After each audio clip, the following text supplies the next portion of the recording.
Never stop reading the Bible. All right, let's dive right into the opening chapters of Exodus. This is an absolutely powerful story, and it all boils down to one central idea: salvation.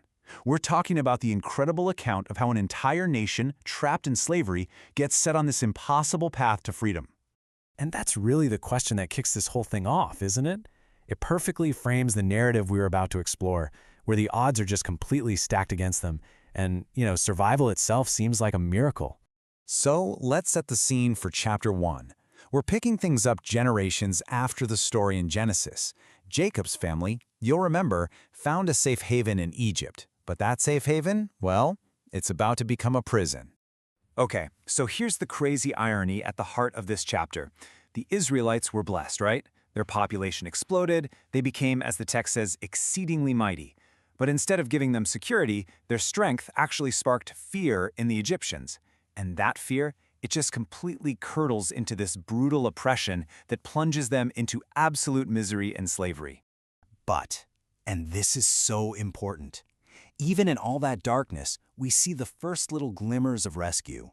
When Pharaoh commands the Hebrew midwives to kill all the newborn boys, they refuse. They defy the most powerful man on the planet. Their quiet courage is really the first hint that a much bigger plan for salvation is already subtly in motion. Moving on to Chapter 2. This is where we see how a leader can emerge from the most impossible circumstances. It all starts with a baby born under a death sentence, a child who seems totally doomed from his very first breath. I mean, just think about this chain of events for a second. It's wild. A baby who should have been killed is instead hidden in a basket on the Nile River. Then he's found by the daughter of the very king who ordered his death.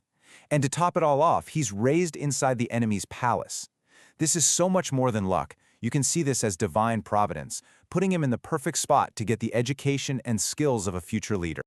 But that life as a prince, it all comes crashing down in a single moment. As a grown man, Moses sees an Egyptian beating a Hebrew slave. He acts on impulse, kills the guy, and when his crime gets out, he has to run for his life. The prince becomes a fugitive overnight. And just like that, he's on the run. This kicks off a 40-year exile. For 4 whole decades, the former prince of Egypt is just a humble shepherd out in the wilderness. His royal past feels like a distant memory as he gets married, starts a family, and settles into this simple, quiet life. Now, you might think this was just wasted time, right?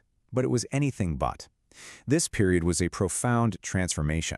A shepherd has to learn patience, how to guide stubborn animals, how to survive in the middle of nowhere. That impulsive, hot-blooded prince was being forged into a patient, humbled leader, exactly the kind of person he'd need to be for the monumental task that was just around the corner. All right, fast forward 40 years. After all that silence, the divine plan is finally, and I mean dramatically, set into motion on a remote mountainside. So picture this. Moses is just out there tending his flock, minding his own business, and then he sees something impossible. A bush is engulfed in flames, but it isn't burning up. It's just on fire. As he gets closer, a voice calls his name. It's right here, in this miraculous moment, that God finally reveals himself to the now humbled shepherd. And this is it. This is the heart of the whole mission. God tells Moses that he hasn't forgotten his people. He's seen their suffering, he's heard their cries, and now he is sending Moses, the former prince, the current fugitive, to go back, confront Pharaoh, and lead them all to freedom. I mean, can you imagine? The task laid out for him is just absolutely overwhelming. He has to go back to the very place he fled, stand before the most powerful ruler on earth, and demand the release of an entire nation of slaves? It's nothing less than carrying out a divine plan for salvation, a plan that fulfills a promise made long, long ago. So this leaves us with a really powerful question to think about. Here's Moses, a man who's been stripped of all his status and power, and he's just been given this impossible mission. It kind of makes you wonder, when you're faced with your own great task, your own daunting challenge, what does it take to find the courage to say yes? Thanks for joining us for this explainer. From all of us at the Center Studio,